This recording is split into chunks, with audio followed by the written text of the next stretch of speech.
சங்கீதம் 82.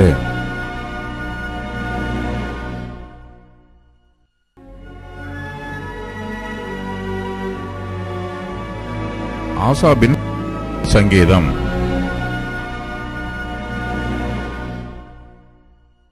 தேவ சபையிலே தேவன் எழுந்தருளி இருக்கிறார்.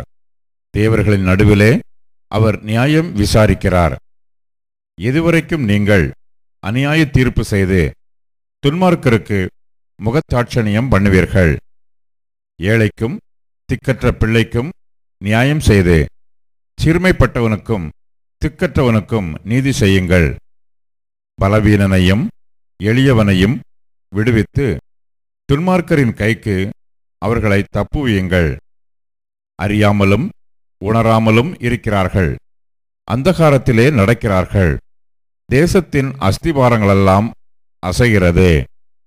நீங்கள் தேவர்கள் என்றும் நீங்கள் எல்லாரும் உன்னதமானவரின் மக்கள் என்றும் நான் சொல்லியிருந்தேன். ஆனாலும் நீங்கள் மனுஷரைப் போல செத்து லோக பிரபுக்களில் ஒருவனைப் போல விழுந்து போவீர்கள். தேவனே, எழுந்தருளும். பூமிக்கு நியாய தீர்ப்பு செய்யும்.